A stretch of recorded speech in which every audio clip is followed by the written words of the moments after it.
नमस्कार। कार्यक्रम ख़ास मुलाकात में आपका बहुत बहुत स्वागत है। और आज इस कार्यक्रम में हमारे साथ भारतीय जनता पार्टी के एक ऐसे वरिष्ठ नेता हैं जिनका पिछला अतीत और अभी ज़्यादा पुरानी बात नहीं है, कांग्रेस से जुड़ा रहा है और 50 सालों तक वो कांग्रेस के साथ रहे। अक्सर ये सवाल उठता है कि कांग्रेस से बीजेपी में जाने का ये क्रम क्यों है। कांग्रेस का आरोप है प्रलोभन है इसके पीछे, डर है इसके पीछे, केंद्रीय एजेंसियों का दबाव है। लेकिन जिन पॉलिटिशियन की मैं बात कर रहा हूँ उनकी कहानी कुछ मुख्तलिफ इस मायने में मालूम पड़ती है कि वो सेल्फ रिस्पेक्ट से सीधे जुड़ती है। कांग्रेस उनकी धमनियों में बहती रही है, डीएनए उनका कांग्रेस का रहा है।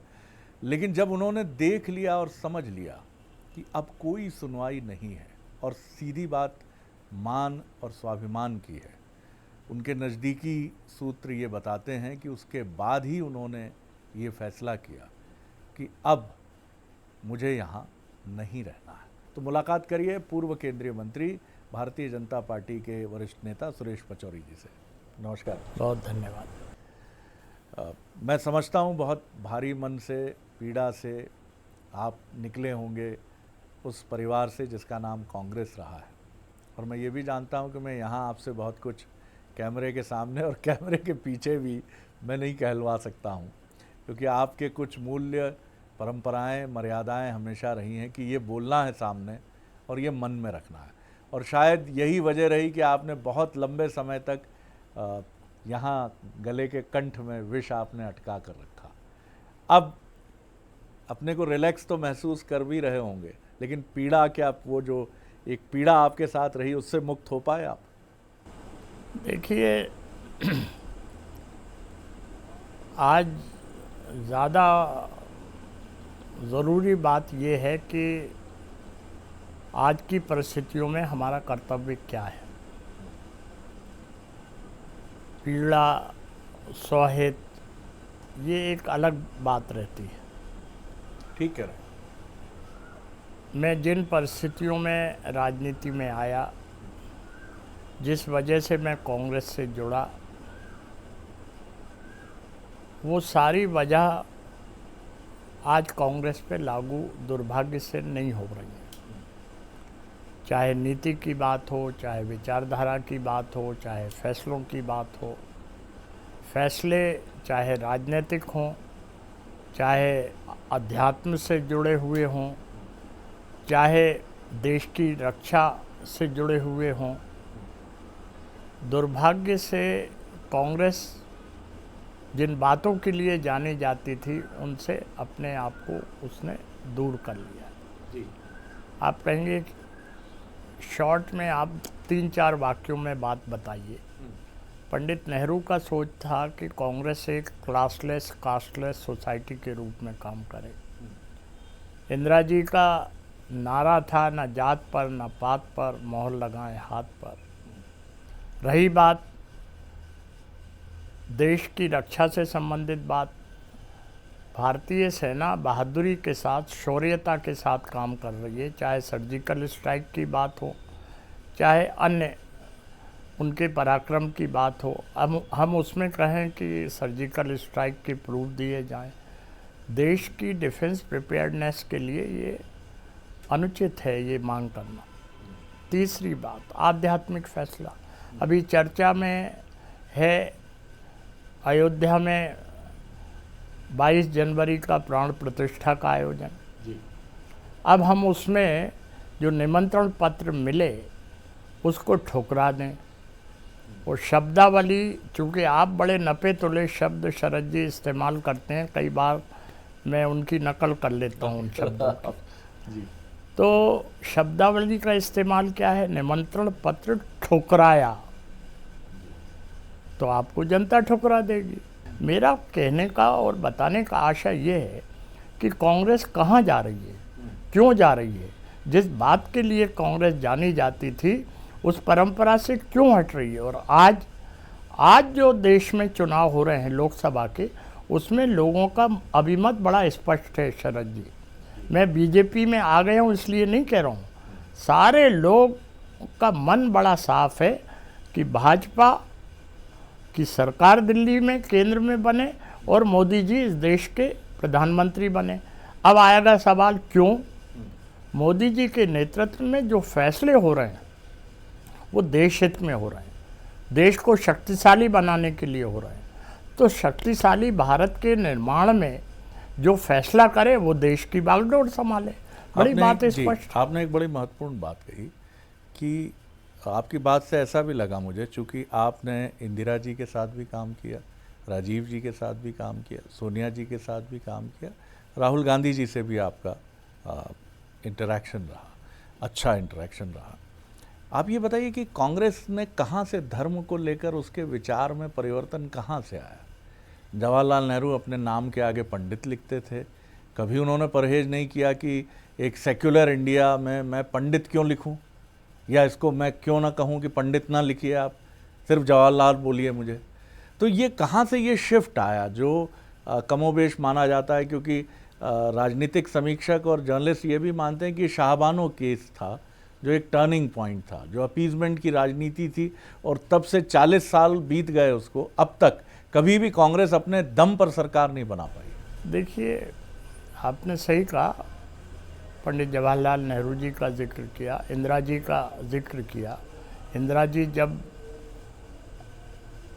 किसी भी आयोजन में रहती थी तो हम लोग गले में उनकी ये रुद्राक्ष की माला देखते थे। उसके राजीव जी हमेशा कभी कामाख्या देवी जा रहे हैं, कभी इस मंदिर उस मंदिर जा रहे हैं दर्शन करने, यहाँ तक कि सोनिया जी जगतगुरु शंकराचार्य जी महाराज के जन्म दिवस समारोह में कृपापूर्वक पधारी थी।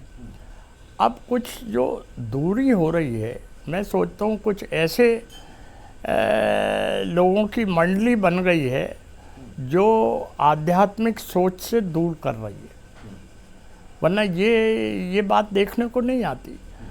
यद्यपि जो मैं आर्टिकल पढ़ता हूँ उसमें तो ये है कि भाई कुछ कम्युनिस्ट विचारधारा के लोगों ने घेराबंदी कर ली है। अपने यहाँ अरबी में कहावत है, तो हम तासीर सोबत असर, तो जैसे ही जो मंडली आसपास रहेगी उस सोबत का असर होता है। ये आपने एक महत्वपूर्ण बात आपने कही है जो बताती है कि अगर आप की सोहबत कहीं उसमें कहीं कोई चैलेंजिंग एलिमेंट हो तो बहुत सारी चीज़ें बदलती हैं। आप अच्छे हो सकते हैं, लेकिन ये उससे भी ज़रूरी है कि आपकी सोहबत ज़्यादा अच्छी हो। आपने अभी दावा किया, करेंगे ही आप, लेकिन आपने कहा कि ये साफ संकेत, आपने कहा बिना संकेत भी क्या, साफ कहा कि तीसरी बार फिर बीजेपी सरकार। आपने प्रधानमंत्री के अचीवमेंट्स की भी बात की। आप बहुत चीज़ों को बहुत बारीकी से देखते हैं। मुझे आपको समझने वाले हर कार्यकर्ता को, चाहे वो कांग्रेस का हो या बीजेपी को, जानते हैं सुरेश पचौरी कागज़ पर बात करते हैं, विश्लेषण पर बात करते हैं, डेटास पर बात करते हैं, वो पल्स देखते हैं जनता की क्या। तो मुझे ज़रा समझाइए एक राजनीतिक पंडित की तरह कि क्यों तीसरी बार, और इतने अगर आप अपार जन समर्थन का दावा करेंगे ही, वहाँ तो 400 पार की बात हो रही है, तो आप क्या कारण देखते हैं इसका? जी ठीक है, आप मेरा इम्तहान लीजिए। नहीं, मैं फिर जो संकल्प पत्र भारतीय जनता पार्टी का है जी, उसमें क्या है? जी, उसमें ये है कि आयुष्मान योजना के तहत 70 वर्ष से अधिक के जो लोग होंगे उनको 5 लाख रुपए तक का मुफ्त इलाज दिया जाएगा। बिजली गरीब लोगों को मुफ्त में दी जाएगी। जो हमारी नारी सम्मान के तहत जो हमारी बहन हैं, तो 3 करोड़ दीदियों को लखपति बनाया जाएगा। नौजवानों के लिए रोजगार सृजित किए जाएंगे। 22 ऐसी फसलें हैं जिनके लिए मिनिमम सपोर्ट प्राइस तय की जाएगी। इसके अतिरिक्त अब कुछ फैसलों पे नज़र डालें। 370 के मामले में जो फैसला हुआ वो एक निर्भीकतापूर्ण फैसला था। उज्ज्वला योजना, कृषक सम्मान योजना, हर किसान को प्रति वर्ष पैसे आ रहे हैं। मध्य प्रदेश में तो उतने ही और दे दिए गए। तो चाहे किसान का मामला हो, चाहे नौजवान का मामला हो, चाहे नारी सम्मान का मामला हो, चाहे गरीबों के उत्थान का मामला हो, सब जगह लयबद्ध ना ही हैं ये। उसमें मोदी सरकार ने जो फैसले लिए वो देश हित में लिए और सर्वहारा वर्ग के हित में लिए। क्या आप इससे सहमत हैं? कुछ राजनीतिक विश्लेषक ये भी मानते हैं कि ये दौर या हमेशा से ही आप बहुसंख्यकों को नज़रअंदाज नहीं कर सकते। पॉलिटिक्स का एक सिरा ये नहीं है कि आप उधर भी अपीजमेंट की तरफ चल पड़ें, तुष्टीकरण की तरफ चल पड़ें, लेकिन आप उनके मनोभावों को तो समझें कि राम मंदिर को लेकर वो क्या सोचते हैं, काशी मथुरा को लेकर उनकी दृष्टि और सोच क्या है। और 5000 साल पुरानी एक इंक्लूसिव सोसाइटी को आप ये तो नहीं समझा सकते हैं कि मिलजुल के कैसे रहा जाता है। तो आप बीज तो पॉलिटिशियन ही बोते हैं जो आरोप लगता है। आप इसे कैसे देखते हैं? क्या ये एक बड़ी भूल रही है कांग्रेस की? ब्रह्म जानयति सह ब्राह्मणा, ठीक बात। तो जो ब्राह्मणों के बारे में और सनातन धर्म के बारे में आपने बात कही है, सत्यम शिवम सुंदरम की अवधारणा है सनातन धर्म। एक दूसरा, अभी जो इन्होंने अपना जारी किया तथाकथित मैनिफेस्टो, उसमें पृष्ठ 8 पे क्या लिखा? बहुसंख्यकों को बढ़ावा नहीं दिया जाएगा। इसका अभिप्राय क्या है, मतलब क्या है? जो कांग्रेस ने जारी किया कि बहुसंख्यकों को बढ़ावा नहीं दिया जाएगा। अरे ये सेकुलर कंट्री है, हमारा कॉन्स्टिट्यूशन सभी धर्म और सभी वर्ग के लोगों को साथ में ले चलने की बात करता है। फिर ये सेग्रीगेशन क्यों है? एक, भगवान श्री राम जी की बात कही। भगवान श्री राम जी के प्रति आस्था सभी लोग रखते हैं और सभी मानते हैं कि भगवान श्री राम सनातन धर्मियों के ही आराध्य देव नहीं है। भारत देश में रहने वाले सभी लोग भगवान श्री राम जी को मानते हैं। श्री रामचरितमानस में गोस्वामी तुलसीदास जी ने यह कहा है, जाके प्रिय न राम वेदहि ताजिए ताहि कोटि बसराम। यद्यपि परम स्नेही, कोई आपका कितना भी प्रिय क्यों ना हो, अगर वो भगवान श्री राम को प्रिय नहीं मान रहा है तो आप उसको भी छोड़ दीजिए। तो इस चुनाव में लोग जो भगवान श्री राम जी के निमंत्रण पत्र को नहीं माना, लोग उससे भी छोड़ देंगे। हर मीटिंग में लोग बात करते हैं, जब उठाते हैं कि नारा दे देते हैं, जो नहीं है राम का वो नहीं किसी काम का।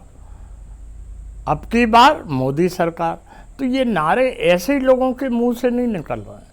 प्राण प्रतिष्ठा आयोजन के निमंत्रण को ठुकराना, भगवान श्री राम के प्रति अनादर एक तरीके से व्यक्त करना, उस और साथ ही जो राष्ट्रहित के फैसले हो रहे हैं केवल विरोध करने के लिए विरोध करना, जैसे धारा 370 का विरोध करना, उज्ज्वला योजना का विरोध करना, किसान सम्मान योजना का विरोध करना, ये सब क्या है?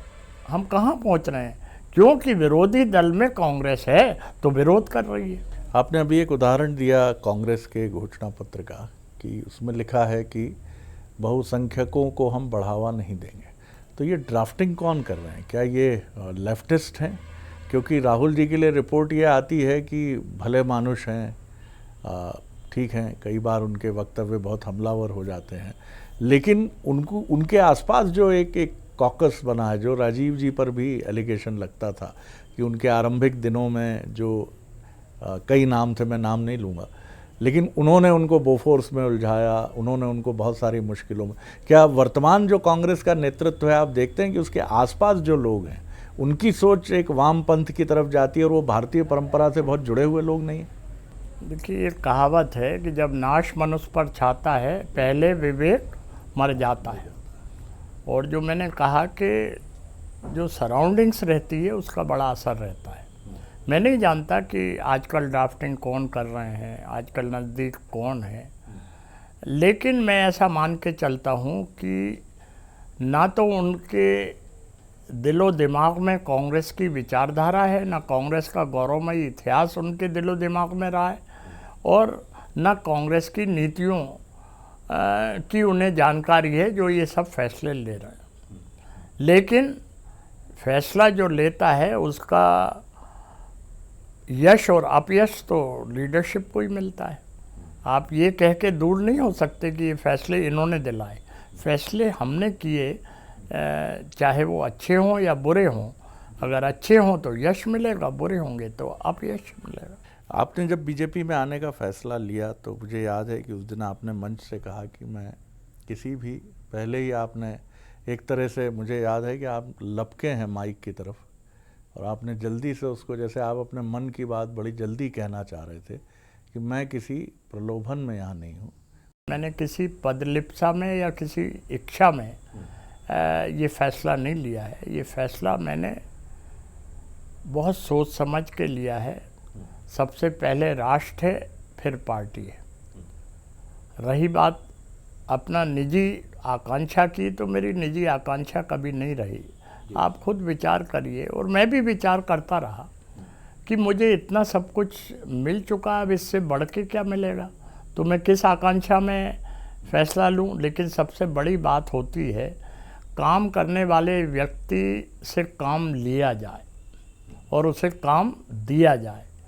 मैं 24 घंटे में से पहले तो 18 घंटे काम करता था, अब कम से कम 14 से 16 घंटे काम करने वाला व्यक्ति अभी भी हूँ। मैं काम चाहता हूँ और काम के साथ सम्मान और स्वाभिमान चाहता हूँ, पद नहीं चाहता। तो मेरी शुरू से ये कार्य प्रणाली रही है। रही बात मैं किसी डर, भय, प्रलोभन का मुझ पे असर पड़े, तो मुझ पे क्या असर पड़ेगा। आज तक मेरे राजनीतिक जीवन में कोई भी आरोप नहीं लग पाया मुझ पे क्या दबाव काम आएगा। आपके आलोचक आप पर हमेशा ये आरोप लगाते हैं कि आप कोई चुनाव नहीं जीत पाए। क्या चुनाव जीतना ही राजनीति में योग्यता का परिचायक है? देखिए, आपने एक शब्द इस्तेमाल किया कि मेरे आलोचक ये कहते हैं। यदि वो नहीं कहें तो वो फिर मेरे आलोचक क्यों? जी। नंबर 1। नंबर 2, ये मेरा दुर्भाग्य है कि मेरे ऊपर ये बात आती है, तो मैं इसे अपना दुर्भाग्य कहूँगा। सौभाग्यशाली मैं इसलिए नहीं रहा कि जब कांग्रेस की वेव रही 80 में, 84 में या अन्य समय में, तब मैंने चुनाव नहीं लड़ा। मेरे नेता ने उस समय कहा कि तुम संगठन का काम करो, लेकिन मैं कोई अपनी पैरवी में या अपने पक्ष में ये बात नहीं कह सकता खड़ा हूँ। अब जो उपहास के तौर पे कहते हैं, मैं कहता हूँ उन्हें बधाई। कम से कम ऐसा व्यक्ति जिसका कोई आधार नहीं है वो उनके पास से चला गया। आज बीजेपी सरकार पर लेकिन आरोप लग रहे हैं कि अरविंद केजरीवाल भीतर हैं, विपक्ष को क्रश करने की कोशिश हो रही है। कहीं ये भी आरोप लगता है कि पुराने हालात बनाने की, दबाव की राजनीति की कोशिश हो रही है। आप इसे सिर्फ एक प्रोपेगेंडा देखते हैं विपक्ष का, या आपको लगता है कि विपक्ष को इसको लेकर, पक्ष को इसको लेकर बीजेपी को सजग भी रहना चाहिए? मेरा ये सोचना है कि जो इन्वेस्टिगेटिंग एजेंसी हैं, जो कॉन्स्टिट्यूशनल अथॉरिटी हैं,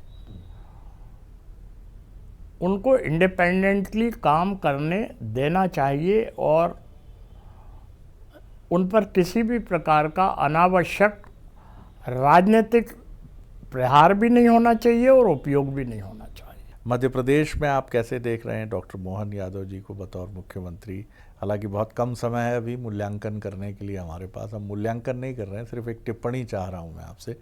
उन्होंने जिस तरह का एक मैसेज दिया है कि प्रशासनिक तंत्र को अप टू डेट रहना होगा, जनता की अपेक्षाओं के हिसाब से चलना पड़ेगा, और जो उनको नज़दीक से जानते हैं, जिनमें मैं आपको भी शामिल करूंगा बेहिचक, वो ये कहते हैं कि वो एक बहुत ही विटी और बहुत ही विजनरी पॉलिटिशियन भी हैं। कैसे देखते हैं आप उनको? उनका मूल मंत्र है ना कोई दरिद्र, ना कोई दुखी, ना दीना। ना कोई दरिद्र रहे, ना कोई दुखी रहे, ये उनके प्रदेश में हो, ये उनकी मूल भावना है। नंबर 2, मैंने अभी जो उनको मूल्यांकन कहिए या ऑब्जर्वेशन कहिए जो देखा, बहुत परिश्रमी है, सहज हैं, सरल हैं और मृदुभाषी हैं। जिस मुख्यमंत्री ने ये निर्णय लिया हो कि मेरे परिवार के सदस्य शासकीय वाहन का उपयोग नहीं करेंगे, ये अपने आप में महत्वपूर्ण बात है। जिस मुख्यमंत्री ने ये निर्णय लिया हो कि एम्बुलेंस की सेवा लोगों को उपलब्ध कराई जाएगी जिनको उपचार के लिए बाहर जाने की आवश्यकता होगी, जिस मुख्यमंत्री ने श्रमिकों के लिए लगभग 4,500 श्रमिकों के लिए उत्थान के लिए निर्णय लिया, एक महत्वपूर्ण बात है। लेकिन जो महत्वपूर्ण बात आपने बोली वो ज़्यादा ज़रूरी है, वो है त्वरित और दबंगता से निर्णय लेना। और अगर कोई अधिकारी आउट ऑफ द वे जाके काम कर रहा है, मनमानी कर रहा है, तो उसके खिलाफ भी कार्रवाई करना, ये आए दिन पेपर में आता है। तो मैं ये पा रहा हूँ कि डॉक्टर मोहन यादव जी एक सफल और कुशल मुख्यमंत्री हैं और उन्हें प्रधानमंत्री का पूरा भरोसा मिला हुआ है, क्योंकि प्रधानमंत्री जिस भी पब्लिक मीटिंग में आ रहे हैं उनकी प्रशंसा कर रहे हैं, उनके कार्यशैली का उल्लेख कर रहे हैं। पचौरी साहब, ये भी मैं एक विजनरी राजनेता के तौर पर आपसे टिप्पणी चाहूँगा कि जैसे पति और पत्नी होते हैं वैसे ही पक्ष और विपक्ष होते हैं। ये दोनों गाड़ियाँ अगर ठीक से चलती हैं तो जैसे हम कहते हैं पर्यावरण के कंपोनेंट्स होते हैं वो ठीक रहते हैं। यहाँ एक तंत्र ऐसा लग रहा है कि बहुत पीछे छूट रहा है, जो भी कारण हो। हालांकि उसका आरोप है, आरोप तो लगेंगे ही, राजनीति है कि इसके पीछे बीजेपी जिम्मेदार है, तोड़ फोड़ की राजनीति, कमज़ोर करने की राजनीति। लेकिन आप कैसे देखते हैं कि आखिर क्या आपको लगता है कि आगे जाके चीज़ें इवॉल्व होंगी और ये भी एक अच्छे लोकतंत्र की निशानी है कि आगे जाके विपक्ष मजबूत होगा, एकजुट भी होगा और ये लोकतंत्र के लिए अच्छा ही है, बहुत अच्छा है? देखिए, लोकतंत्र की आपने बात की है तो लोकतांत्रिक व्यवस्था में पक्ष और विपक्ष का होना बड़ा ज़रूरी है और दोनों सजग रहें, सतर्क रहें और राष्ट्र हित में काम करें, ये ज़रूरी है। पक्ष ये देखे कि उसको जो जिम्मेदारी मिली है उस कर्तव्य की कसौटियों पर वो सत्तारूढ़ रहते हुए खरे उतरें, और विपक्ष ये देखे कि केवल विरोध के लिए विरोध न करके वो सकारात्मक सहयोग दें, लेकिन आलोचना जो करें तो वो तर्क के साथ करें। अभी आप उसकी कमी देखते हैं? बिल्कुल। आगे कोई दायित्व तो आपको मिले ना मिले ये तो आपने स्पष्ट कर ही दिया, लेकिन फिर भी मुझे लगता है, हम सभी को लगता है कि आपकी वरिष्ठता को देखते हुए कुछ ना कुछ तो बीजेपी में सोचा गया होगा। पहले चर्चाएं ये भी थी कि आपको कोई महत्वपूर्ण दायित्व, संवैधानिक पद मिल सकता है। ऐसी परिस्थितियां, मेरा काल्पनिक सवाल है, आप उत्तर देना चाहें तो दें, आपको राज्यसभा भेजना या आपको कोई संवैधानिक दायित्व देना, ऐसी कोई स्थिति आती है जो आपने नहीं मांगा है लेकिन आपको ऑफर किया जा रहा है? ये काल्पनिक प्रश्न है जी। आप हमेशा अपनी उसी दृढ़ता के साथ इसका, जैसा हूँ जहाँ हूँ जी, पूर्णतः संतुष्ट हूँ। और भारतीय जनता पार्टी में आकर लोग मुझसे अपना अनुभव पूछते हैं तो जिस ढंग से मेरे साथ व्यवहार प्रदेश की भारतीय जनता पार्टी का नेतृत्व और देवतुल्य कार्यकर्ता कर रहे हैं, उससे मैं प्रसन्न भी हूं और संतुष्ट भी हूं। और यही व्यवहार भारतीय जनता पार्टी का केंद्र का भी मेरे प्रति है, उसके लिए मैं उनके प्रति कृतज्ञता व्यक्त करता हूं। जो लोग आपको निकट से जानते हैं वो जानते हैं कि परिश्रमी राजनेता, एक समझदार राजनेता, देश के लिए सोचने वाला राजनेता, उसके साथ एक पंडित सुरेश पचौरी भी है जो सनातन परंपरा को बहुत निकट से जानते हैं, उनकी अभिरुचि है, देश के धर्माचार्यों से जिनके बहुत ही आत्मीय संबंध हैं और इसलिए हैं कि उनकी गहरी अभिरुचि है उसमें, वो जानना चाहते हैं उनसे कि क्या है, क्या धर्म सम्मत चीज़ें क्या हैं। तो अब आपको क्या लगता है कि आप बिल्कुल सही पार्टी में हैं और पंडित सुरेश पचौरी इन सब विषयों पर अब बहुत खुलकर अपनी बात कह सकते हैं? पहले शायद कांग्रेस में आप सोचते होंगे लेकिन कहीं बात उस तरह से रखने में कुछ चीज़ें आड़े आती हों। देखिए, मैं अपने आप को सौभाग्यशाली मानता हूँ कि मैं ब्रह्मलीन द्विपीठाधीश्वर जगतगुरु शंकराचार्य स्वामी स्वरूपानंद जी सरस्वती का दीक्षित शिष्य हूँ।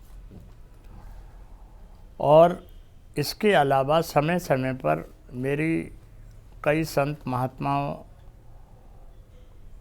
से मुझे आशीर्वाद लेने का सौभाग्य मुझे मिलता है, तो जो हमारी आध्यात्मिक परंपरा है, जो सनातन धर्म की परंपरा है, और उसका हम परिपालन करें, ये देश हित में है। और इसलिए मैं कह रहा हूँ देश हित में है कि ये सनातन धर्म की जो परंपरा है वो विश्व बंधुत्व का संदेश देती है, भाईचारे का संदेश देती है, सद्भावना का संदेश देती है। तो ऐसा सनातन धर्मी होने पर भी मुझे गर्व महसूस होता है। अवसर मिलेंगे तो आप अपनी व्याख्याओं के साथ भी हमारे सामने होंगे। अवश्य जी, बहुत शुभकामनाएं पचौरी जी, बहुत धन्यवाद। एक शांत और संतुलित चर्चा के लिए, क्योंकि मैं जानता हूं जो दर्शक ये सोच रहे होंगे कि इस मुलाकात में मसाला कहाँ है, तो माफ़ कीजिएगा, पचौरी जी न वैसे राजनेता हैं। आप उनके सामने खूब गला फाड़ लीजिए, चीख लीजिए, अपने सवालों को तीखे, नोकदार, भालेनुमा बनाकर उनके सामने प्रस्तुत कर दीजिए, लेकिन वो बिना चेहरे पर कोई अप्रिय भाव लाए। जैसा उनसे जब हमने पूछा कि मान लीजिए कोई पद ऑफर होता है, तो उन्होंने बहुत शांत किसी निष्काम योगी की तरह कहा कि काल्पनिक प्रश्न है, बात खत्म हो जाती है। बहरहाल खास मुलाकात में इतना ही। अगली बार एक और ख़ास शख्सियत को लेकर मैं उपस्थित होऊंगा। नमस्कार।